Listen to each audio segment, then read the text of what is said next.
Yeah, what's the move, y'all? You in tune to Blow Talk TV, and I'm your host, Pissy Pianci, Lamumba, aka Blow Lambo, from out the barrio. You hear me? Like, share, subscribe, hit that notification bell to be the first to receive more content like this here. You know what I mean? Come with the comments, the good, the bad, the different. You know what I mean? And if you like this video here, go back and check out some of my other videos. Feel me? And if you also like to help to see this channel grow, you can send a donation to my Cash App at Lamumba 16.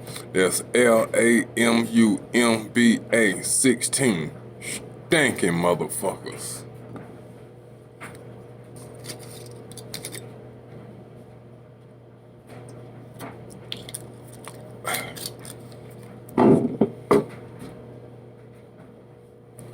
So check the move. How true it is it true, is it not?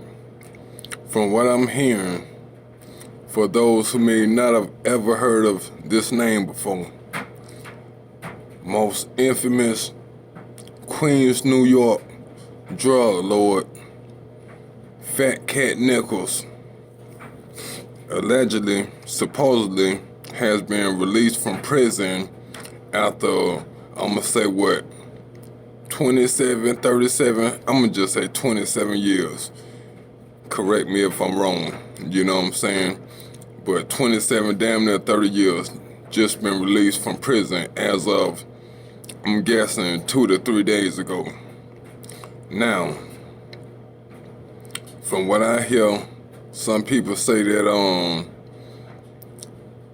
he's been released from prison, and some saying he's been released to the feds. I don't know what that means, so let's talk about it.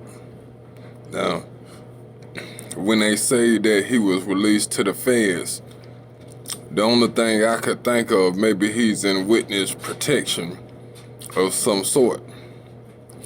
But from my knowledge, I've never heard in his story where he was a snitch or anything like that. But I will say that when I first seen it, then I went to strolling doing my due diligence. But I hadn't had chance to check out the video yet, where 50 Cent had posted said that he wouldn't call Fat Cat a snitch, you know. Now, the first person I heard from this is somebody who was dealt up with him. Y'all probably heard of him. Infamous Queens, New York gangster himself, Brian Gibbs Glaze. And he mentioned that he snitched on this guy, Pappy Mason. I don't know how true that is, true or true not, I don't know.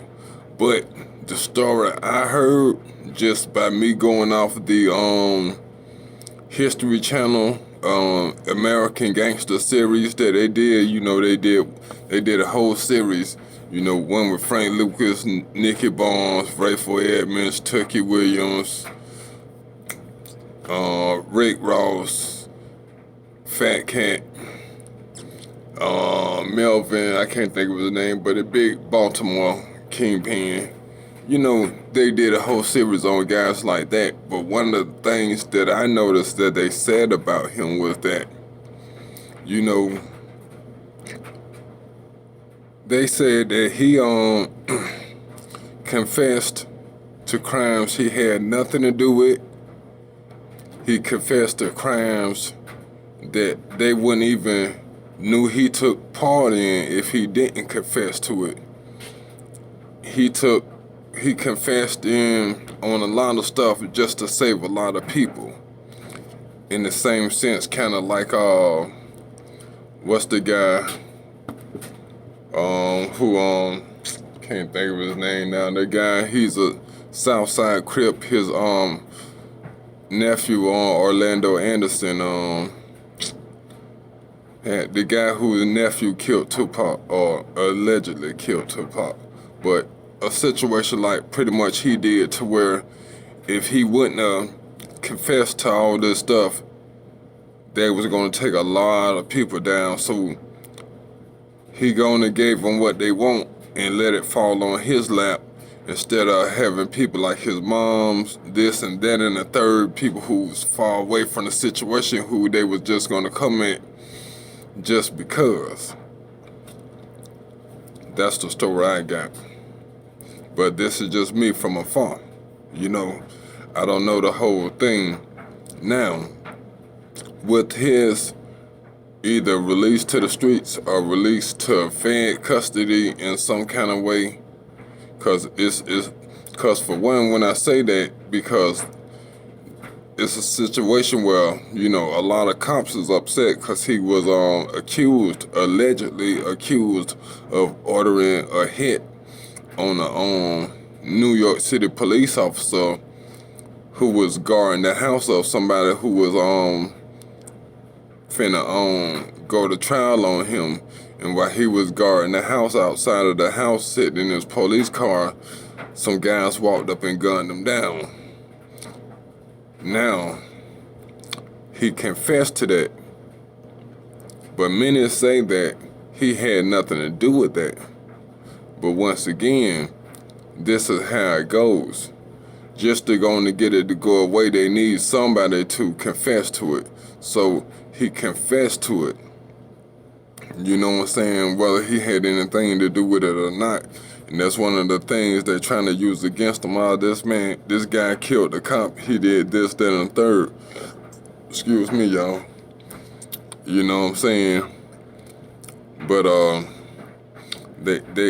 it's a lot of police officers upset about it, because it was a state issue. Now, had it went Fed, from my knowledge, he would have never had a possibility of getting out. But they never thought that he would be able to go up for parole, which he has. And now it's being released after all this time, or have it played out. But from what I'm hearing, they're saying he's back on the streets. You know, I mean, my take on it, man, you know, it's been so many years since this man been on the streets. He's not no threat. He's not the person he was before. He cannot come out and control nothing. He can't do nothing but live the rest of his life that he has left in him out in peace. Outside of that, only thing he can do is, you know, go on people's platforms who want to hear his story. I know a lot of people want to hear his story, such as people like Vlad TV or of the sort. You know what I'm saying? But his release has, you know, made a lot of people, well, I ain't gonna say a lot of people, I'm gonna just say people in law enforcement's upset about that.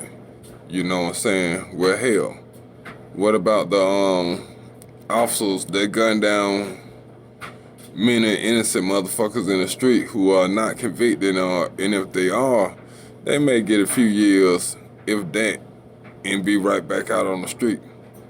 You know what I'm saying?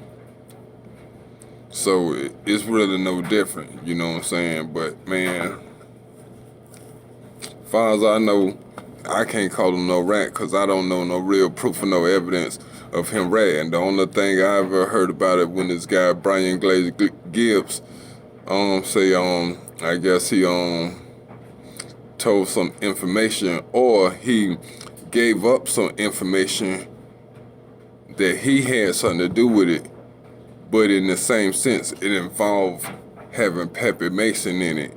May have not directly snitched on him, but by him claiming this is what happened, you know, just kind of tied the situation in, you know what I'm saying? So, hey, man, as far as I know, notorious, the biggest drug kingpin to come out of Queens, New York history, is out of jail now. If y'all heard of Supreme McGriff was up under him. Supreme was up under Fat Cat. Supreme would give it up for Big Cat. Salute Fat Cat.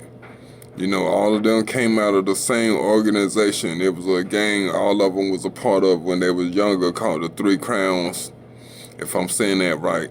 And both of them rose to the ranks in the streets, but at the time, Fat Cat rose to the highest ranks in the streets of Queens, New York. And now, after 27 or so years incarcerated, is back on the streets. Blow Talk TV, Pissy Pianci, Lamumba, aka Blow Lambo from out the barrio. Stay rocking with the channel, stay fucking with the movement, stay dangerous, or stay the fuck out the way. Funky bitches.